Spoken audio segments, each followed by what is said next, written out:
चलिए आज बात करते हैं आयनिक बॉन्ड के बारे में।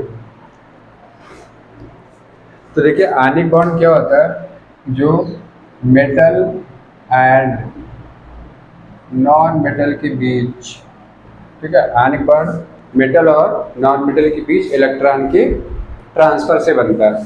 तो लिखा है when a bond is formed by complete transfer of electron, पूरा का पूरा ट्रांसफर होता है electron from one metal to another so as to complete their outermost orbit by acquiring add electron।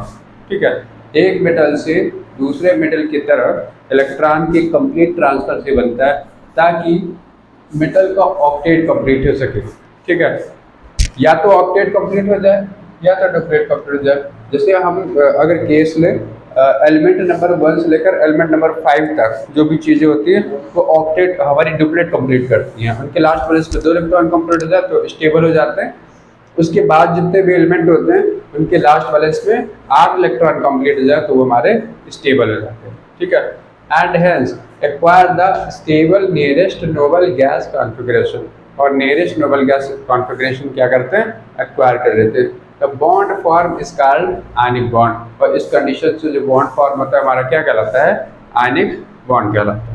Ionic bond या इसको इलेक्ट्रोवैलेंट बॉन्ड भी कह सकते हैं। क्या कह सकते हैं, इलेक्ट्रोवैलेंट बॉन्ड। अच्छा क्यों इलेक्ट्रोवैलेंट बॉन्ड इसको क्यों कहते हैं, क्योंकि जो एनायन बना वो Na+1, कैटायन बना Cl-1। ये कैटायन और एनायन के बीच कौन सा फोर्स ऑफ अट्रैक्शन लगेगा, इलेक्ट्रोस्टैटिक फोर्स ऑफ अट्रैक्शन लगेगा, है ना, इसलिए हम इसको कहते हैं इलेक्ट्रोवैलेंट बॉन्ड। ठीक है, एक्सप्लेनेशन करते हैं। देखो क्या है इसका, atoms are electrically neutral. Atoms कैसे होते हैं, है ना, atoms are electrically neutral. Explanation of ionic bond. ठीक है, तो एटम्स जितने भी होते हैं बेटा कैसे होते हैं, इलेक्ट्रिकली न्यूट्रल होते हैं। एटम्स आर इलेक्ट्रिकली न्यूट्रल, ये तो हमारे जॉन डाल्टन ने भी बताया था।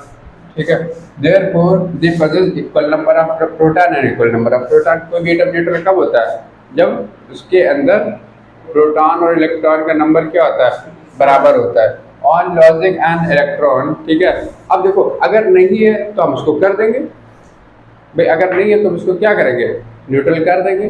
ठीक है, कैसे उसकी ऑक्टेट कंप्लीट करा के, ऑक्टेट कैसे कंप्लीट करा सकते हैं, दोनों कंडीशन से कंप्लीट करा सकते हैं, इलेक्ट्रॉन को गेन करा के भी और इलेक्ट्रॉन को लॉस करा के भी। On losing an electron an atom becomes positively charge. ठीक है, किसी भी एलिमेंट से अगर इलेक्ट्रॉन को लॉस करते हैं तो इस पर कौन सा चार्ज आता है, positively charge. Since now the number of proton exceeds, इसका रीजन ये हुआ, मान लीजिए ये हमारा एटम था। ठीक है, अब मैंने एक एलिमेंट ले लिया, मान लीजिए सोडियम 11, 2 का माइट कमा 1। ठीक है, इसका मतलब ये हुआ इसके अंदर नंबर ऑफ प्रोटॉन 11 है, चारों तरफ इलेक्ट्रॉन्स भी क्या है, 11 है। ठीक है, इलेक्ट्रॉन्स कैसे चार्ज होते हैं, नेगेटिवली चार्ज। प्रोटॉन कैसा चार्ज होता है, पॉजिटिवली चार्ज। अब सोचो मैंने इसको स्टेबल करने के लिए एक इलेक्ट्रॉन लॉस कर दिया, यहाँ से इलेक्ट्रॉन तो चला गया लेकिन प्रोटॉन तो नहीं गया, तो ओवरऑल एक्सेस किसकी हो गई, प्रोटॉन की। और प्रोटॉन कैसा होता है, पॉजिटिव चार्ज, इसलिए कौन सा चार्ज आ जाएगा इस पर, पॉजिटिव चार्ज आ जाएगा। ठीक है, इसलिए यहाँ पर कौन सा चार्ज आ गया बेटा, पॉजिटिव चार्ज, एक इलेक्ट्रॉन लॉस करने के बाद में। ऑन द अदर हैंड दूसरे केस में कहें, in the case of atom gaining the electron, अगर कोई भी एटम मेरा इलेक्ट्रॉन को गेन कर रहा है, ठीक है, the number of electron exceeds the number of proton, है ना। उस कंडीशन में क्या हो रहा है कि जो इलेक्ट्रॉन है वो प्रोटॉन के कंपैरिजन में एक्सीड हो रहा है। ऑब्वियस सी बात है। देखो फॉर एग्जांपल मैं ऑक्सीजन लेता हूँ, ठीक है, ऑक्सीजन 8, 2,6, ये अपने आप को स्टेबल करने के लिए क्या करेगा, 2 इलेक्ट्रॉन गेन करेगा बाहर से। अब सोचिए 2 इलेक्ट्रॉन गेन करेगा, है ना, तो इसके पास कितने हो जाएंगे, इलेक्ट्रॉन कितने हो जाएंगे, 10, लेकिन प्रोटॉन तो उतना ही रहेगा ना, प्रोटॉन तो चेंज नहीं होता है। ठीक है, प्रोटॉन एटॉमिक नंबर बढ़ाने पर चेंज होता है, ना कि इलेक्ट्रॉन बढ़ाने पर। ठीक है, तो ऐसे कंडीशन में क्या हो गया भाई, इलेक्ट्रॉन हमारे 10 हो गए, प्रोटॉन 80 रहेगा। ठीक है, तो नंबर ऑफ इलेक्ट्रॉन एक्सीड कर गया तो ओवरऑल हमारा कौन सा चार्ज आ जाएगा, नेगेटिव, क्योंकि इलेक्ट्रॉन पर कौन सा चार्ज होता है, नेगेटिव चार्ज हो जाता है। Clear after that. ठीक है, द अपोजिटली चार्ज पार्टिकल, अब सोचो ये दो कैसे हो गए, oppositely charge particles form above attract each other, ये एक दूसरे को क्या करेंगे, है ना, अट्रैक्ट करना स्टार्ट करेंगे बाय इलेक्ट्रोस्टैटिक फोर्स। अभी मैंने बात किया कौन सा फोर्स ऑफ अट्रैक्शन से, इलेक्ट्रोस्टैटिक फोर्स ऑफ अट्रैक्शन, जो क्लास 12 फिजिक्स में भी हम लोग पढ़ेंगे।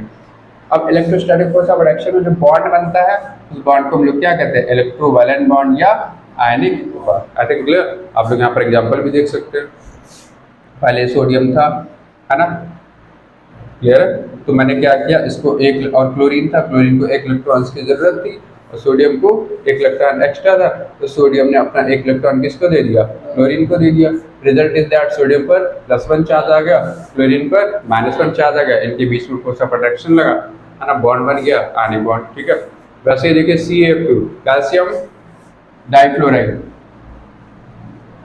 ठीक है।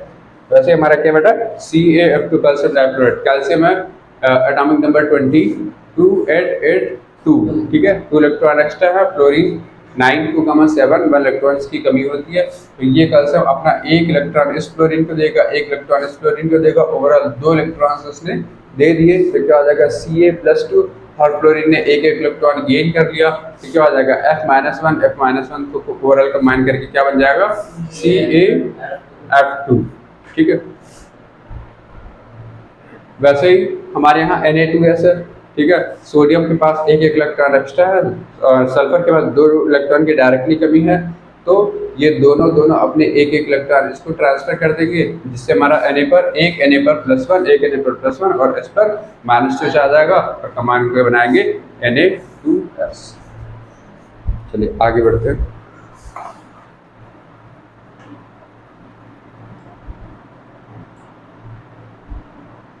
इलेक्ट्रोवैलेंसी, अब समझो what is mean of electrovalency, ठीक है। आयनिक बॉन्ड फॉर्मेशन के दौरान जितना इलेक्ट्रॉन गेन किया गया, ठीक है, ये जितना इलेक्ट्रॉन लॉस किया गया ये गेन किया गया, ठीक है, वही क्या कहलाता है, electrovalency. Number of electron lost और gain during the formation of electrovalent linkage, ठीक है। इलेक्ट्रोवैलेंट लिंकेज मतलब आयनिक बॉन्ड बनाते टाइम, ठीक है, कितना इलेक्ट्रॉन लॉस किया गया या कितना गेन किया गया, उसी को हम लोग कहते हैं क्या, इलेक्ट्रोवैलेंसी ऑफ द एलिमेंट।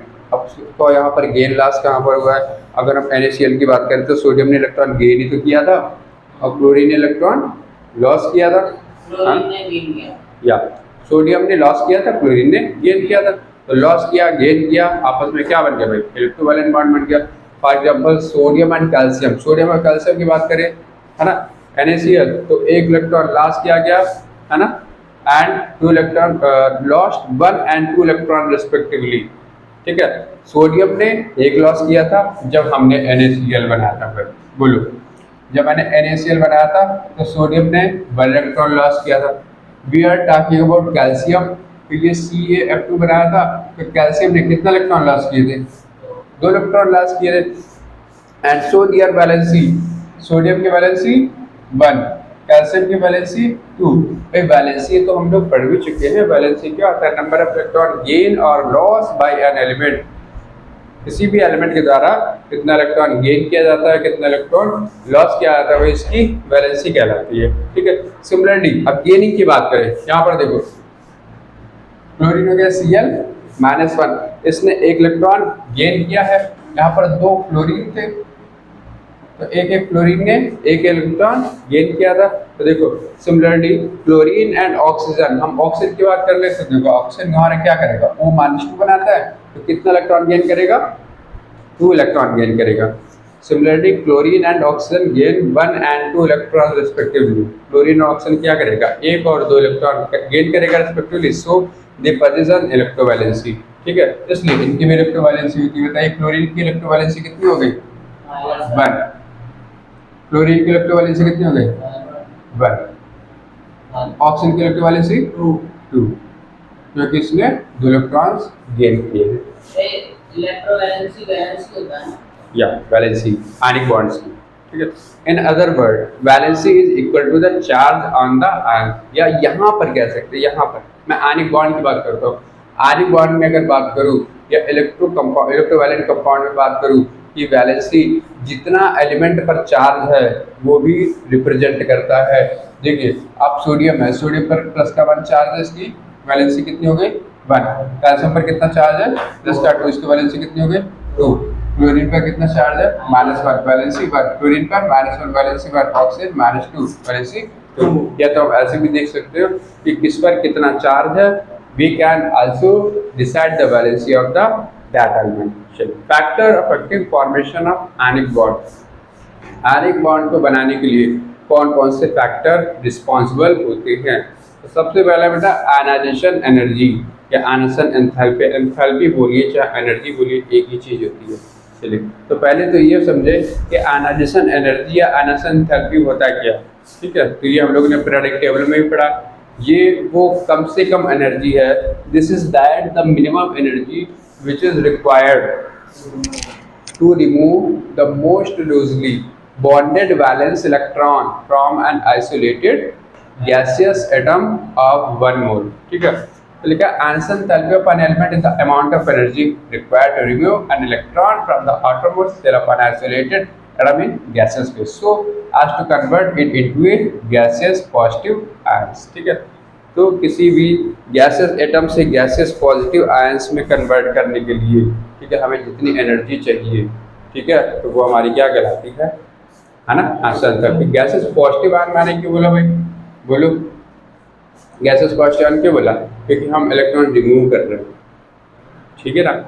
अब यहाँ पर गैसेस, अब सोचेंगे गैस होती है, गैस तो निगेटिव चार्ज हमेशा बनाती है। यहाँ पर हमारे कहने का मतलब है कोई भी चीज़ अगर हम सॉलिड लिया है, मैंने सोडियम सॉलिड लिया, तो जब तक उसको गैसेस फॉर्म में कन्वर्ट नहीं करेंगे तब तक हमारा इलेक्ट्रॉन रिमूव नहीं होने वाला, ठीक है। इसलिए हम पहले सॉलिड फॉर्म से गैसेस फॉर्म में कन्वर्ट करते हैं, फिर गैसेस फॉर्म से एक एक्वा सॉल्यूशन में कन्वर्ट करने की कोशिश करते हैं, ठीक है, जहाँ से इलेक्ट्रॉन हमारा क्या होता है लूजली हेल्ड हो पाता है और आसानी से निकल पाता है, ठीक है।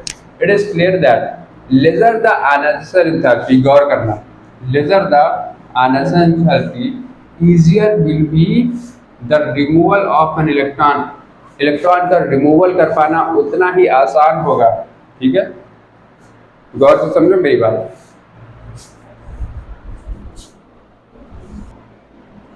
चलिए उसके बाद it is clear that lesser the ionisation energy easier will the removal of electron।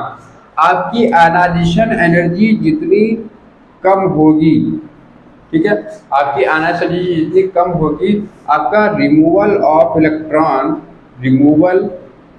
Electron easier होगा, उतनी आसानी से इलेक्ट्रॉन आपका क्या होगा बेटा रिमूव हो जाएगा।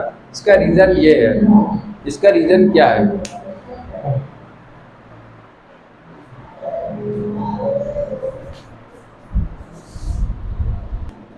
तो गौर करिए कि मान लीजिए हम फर्स्ट ए ग्रुप की बात कर रहे हैं, ऊपर से लेते आते हैं lithium, sodium, potassium, rubidium, caesium और फ्रांशियम, ठीक है। हम टॉप टू बॉटम बात करते हैं।